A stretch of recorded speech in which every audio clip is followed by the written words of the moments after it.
Hi Tyler, happy to help. Thank you for posting the link to this match.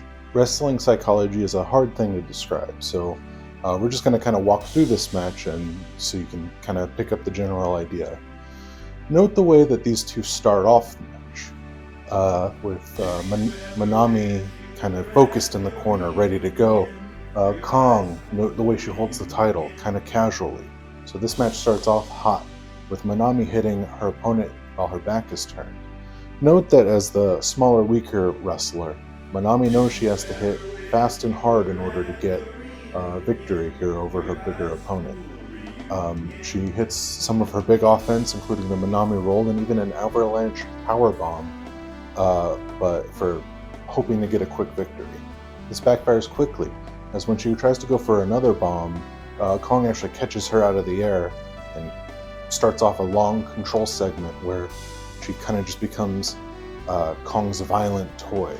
Note, though, when Aja Kong goes for a pin here, Manami actually bridges out of it. Now, this is actually an inefficient and draining way to kick out of a pin, but what it's telling you is that Kong will not break Manami's spirit.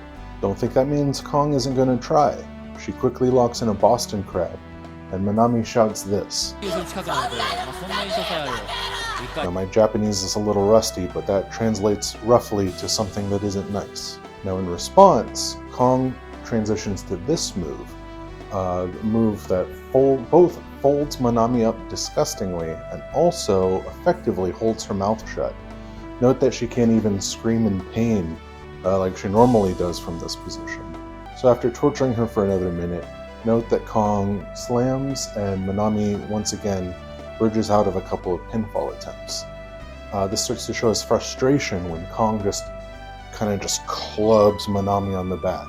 This creates a mistake for Kong, though, as she whips Toyota out of the ropes, and this creates the opening and the space that Toyota needs to hit a crossbody off of the top. Just when you think the tides are turning, however, Manami gets kicked right out of the air by Kong. Effectively done playing with her food, Kong goes for a kill strike, which Manami still kicks out at too. The frustration creates another opening for Manami to hit a dropkick and even a few kicks of her own, but these seem to just bounce off of Kong. Again, the better striker of the two here. It only takes one strike from Kong to bring Toyota down to her knees. And just listen to that. Listen to this kick here. Oof. You will not kill Manami's spirit, though, because she's right up back in fighting. Kong actually hits an avalanche jackhammer, but Toyota bridges out of the pin. Does she bridge out of that pin? Yes, she does, because you will not kill Manami's spirit. Kong goes back to the simple but effective Boston Crab, thinking that she surely whittled Manami down enough at this point, but no. Manami is able to reach the ropes, and Kong hits this move that I don't even know the name of. It's like an inverted power slam, including a disgusting one on the ramp. Whew. Back in the ring, Kong hits a pile driver for a 2 count, and frustration gives way to disbelief for just a moment before Kong goes back on the offensive. As Kong finally signals for the kill shot, this gives Manami Toyota the opening that she needed. She's able to push Kong out of the ring. She hits her big springboard plancha. She hits a missile drop kick. She even splashes Kong on the table. That was rad. I like when the tables don't break like that, or like they just crumble. It's pretty cool. It feels like it's real, like it didn't go to plan. You know what I'm saying? So Manami, after getting her ass royally whipped for like 10 minutes, finally back in control. Or finally in control for the first time in the match, as a matter of fact. She hits the moonsault, and note the power with which Kong kicks out. Manami still has a long way to go to beat this wretched foe. A spinning back fist gets countered into the Japanese Ocean Cyclone, but after a charge out of the corner goes awry, Kong is able to hit a German suplex. Note that when she tries to pick up Manami here, she kind of stumbles herself, showing that, while Kong has been in control for most of the match, she is, starting to get it taken out of her. because Manami has hit some bombs in the short time she's been in control. There's a second attempt at the Manami roll, but Kong is ready for it this time. She hits a disgusting power bomb for a 2 count. She hits a splash, but Manami bridges out of the pin, as you will not break Manami's spirit. And now it's time for Manami to hit some disgusting offense. Note the little strikes that happen here on Kong's back. They're very a lot has been taken out of Manami. There's not a lot of mustard on these strikes, but she hits this disgusting poison Rana off the top for yet another 2 count. Manami goes for another Ocean Cyclone, but gets countered by sandbagging. Goes for another moonsault, but Kong gets the knees up on this. She gets a missile drop kick to the back and is able to kick out. But note the weakness on this 2 count. Like, Manami has definitely put in a lot of damage at this point.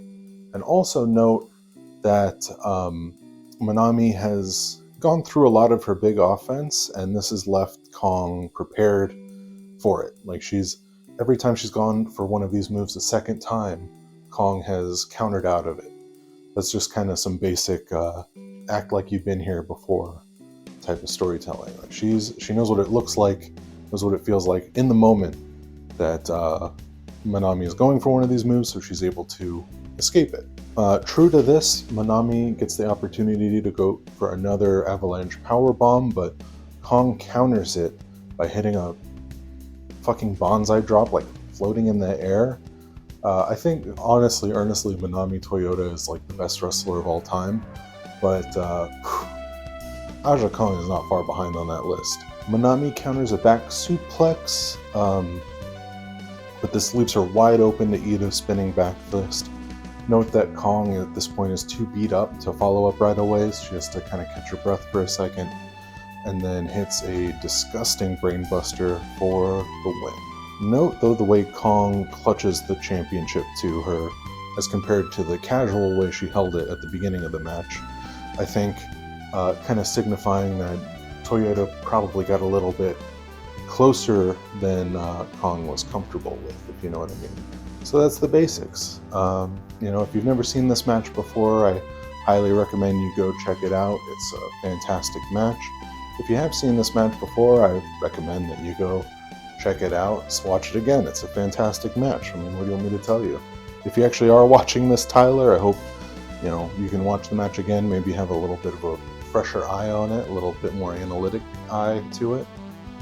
If you still don't like it, then, everybody's taste is different. I hope you at least understand a little bit more the psychology and storytelling, in-ring storytelling aspect for this style of wrestling. Thank you. See ya.